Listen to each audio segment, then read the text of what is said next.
ओम साई राम। हमारे चैनल में आप सभी का बहुत बहुत स्वागत है। श्री साई सच्चरित्र अध्याय 36 आश्चर्यजनक कथाएं, गोवा के दो सज्जन और श्रीमती औरंगाबादकर। इस अध्याय में गोवा के दो महानुभावों और श्रीमती औरंगाबादकर की अद्भुत कथाओं का वर्णन है। गोवा के दो महानुभाव। एक समय गोवा से दो महानुभाव श्री साईं बाबा के दर्शनार्थ शिरडी आए।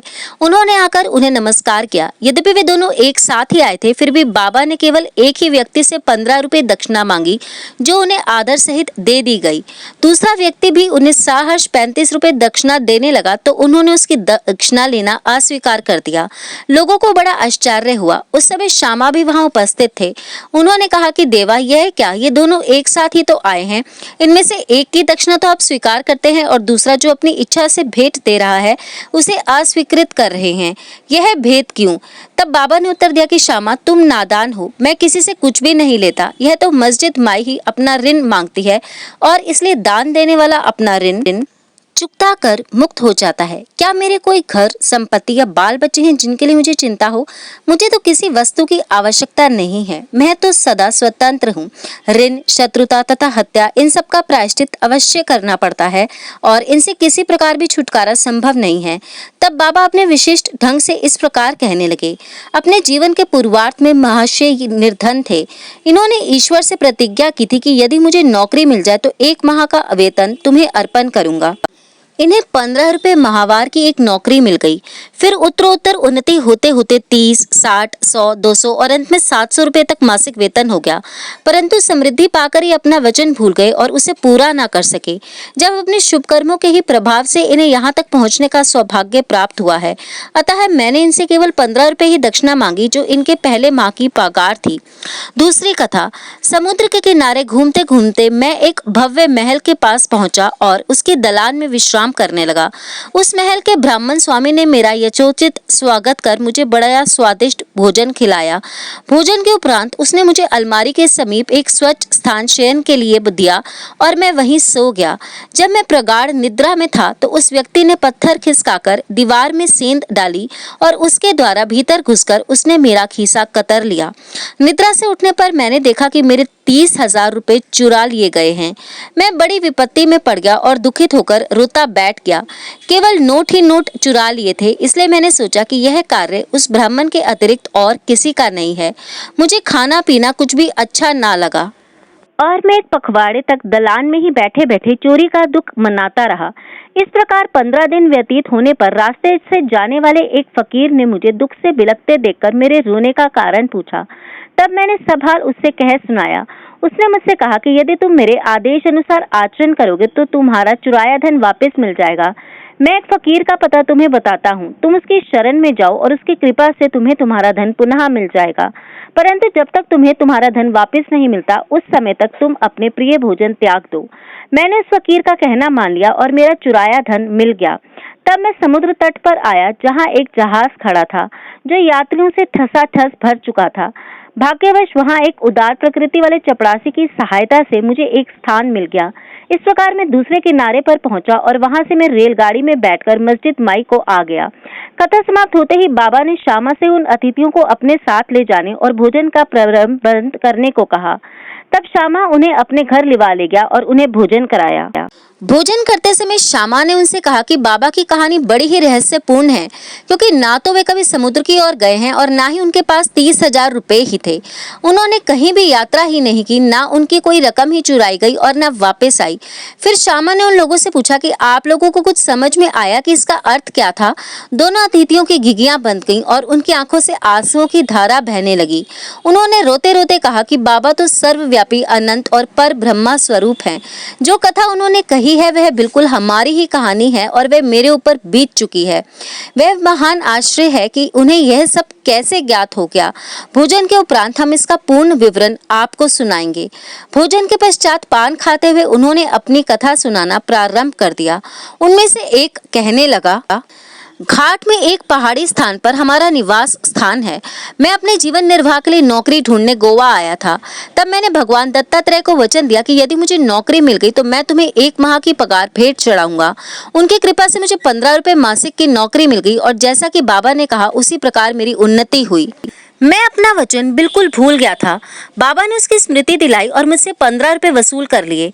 आप लोग इसे दक्षिणा ना समझें, यह तो एक पुराने ऋण का भुगतान है तथा दीर्घ काल से भूली हुई प्रतिज्ञा आज पूर्ण हुई है। शिक्षा।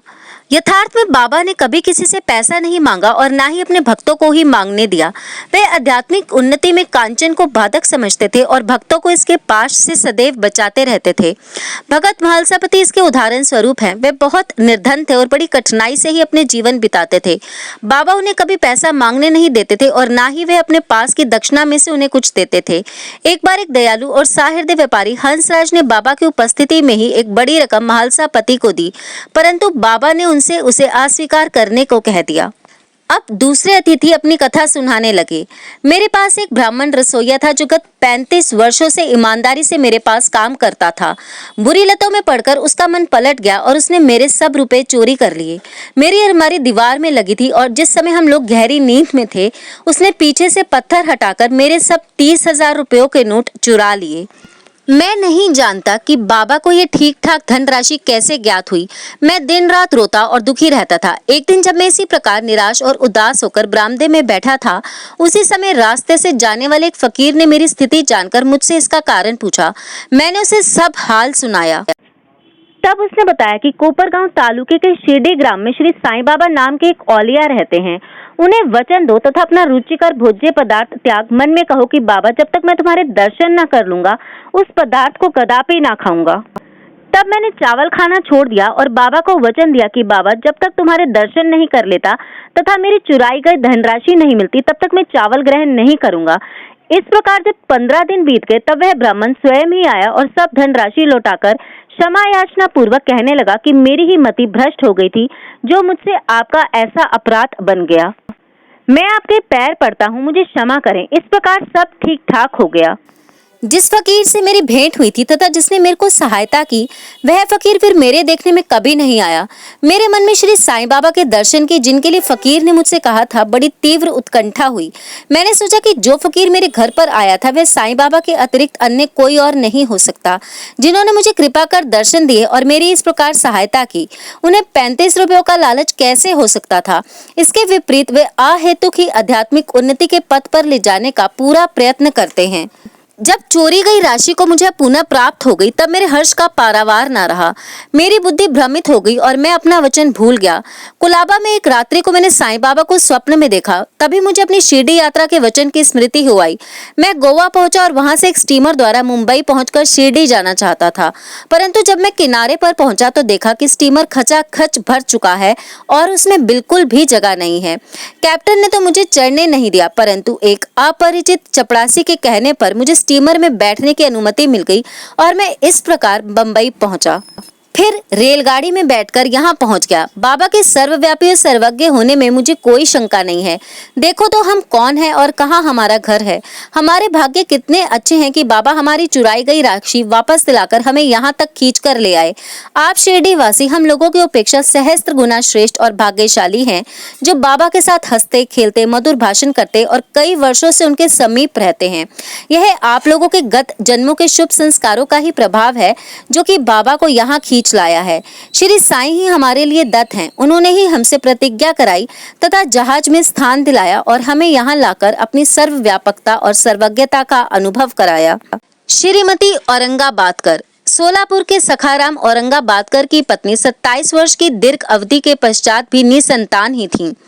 उन्होंने संतान प्राप्ति के निमित्त देवी और देवताओं की बहुत मान्यताएं की, परंतु फिर भी उनकी मनोकामना सिद्ध ना हुई।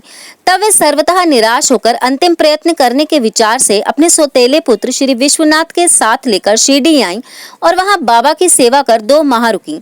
जब भी वे मस्जिद को जाती तो बाबा को भक्तगण से घिरा हुआ पाती। उनकी इच्छा बाबा से एकांत में भेंट कर संतान प्राप्ति के लिए प्रार्थना करने को थी, परंतु कोई योग्य अवसर उनके हाथ न लग सका। अंत में उन्होंने श्यामा से कहा कि जब बाबा एकांत में हो तो मेरे लिए प्रार्थना कर देना। श्यामा ने कहा कि बाबा का तो खुला दरबार है, फिर भी यदि तुम्हारी ऐसी ही इच्छा है तो मैं अवश्य प्रयत्न करूंगा, परंतु यश देना तो ईश्वर के ही हाथ है। भोजन के समय तुम आंगन में नारियल और अगरबत्ती लेकर बैठना और जब मैं संकेत करूं तो खड़ी हो जाना। एक दिन भोजन के उपरांत जब श्यामा बाबा के गीले हाथ तौलिए से पोंछ रहे थे, तभी बाबा ने उनके गाल पर चिकोटी काट ली। तब श्यामा क्रोधित होकर कहने लगा कि देवा, यह क्या, ये क्या आपके लिए उचित है कि आप इस प्रकार मेरे गाल पर चिकोटी काटें? मुझे ऐसे शरारती देव की बिल्कुल भी आवश्यकता नहीं है जो इस प्रकार का आचरण करे। हम आप पर आश्रित हैं, तब क्या यही हमारी घनिष्ठता का फल है? बाबा ने कहा कि अरे तुम तो मेरे 72 जन्मों से साथ हो, फिर तुम मेरे स्पर्श को बुरा क्यों मानते हो? श्यामा बोले कि मुझे तो ऐसा देव चाहिए जो हमें सदा प्यार करे और नित्य नया नया मिष्ठान खाने को दे। मैं तुमसे किसी प्रकार के आदर की इच्छा नहीं रखता और ना मुझे स्वर्ग आदि ही चाहिए। मेरा तो विश्वास तुम्हारे चरणों में ही जागृत रहे, यही मेरी अभिलाषा है। तब बाबा बोले कि हाँ, सचमुच मैं इसीलिए यहाँ आया हूँ।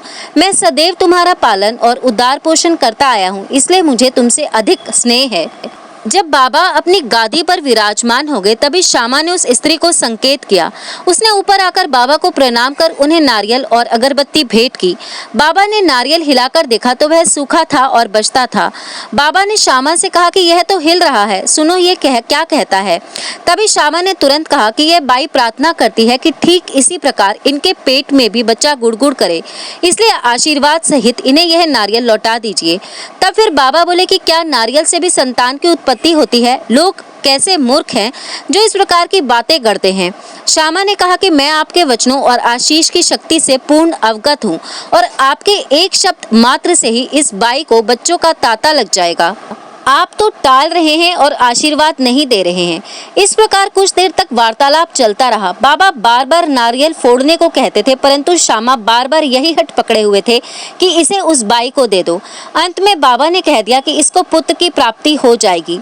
तब श्यामा ने पूछा कि कब तक? बाबा ने उत्तर दिया 12 मास में।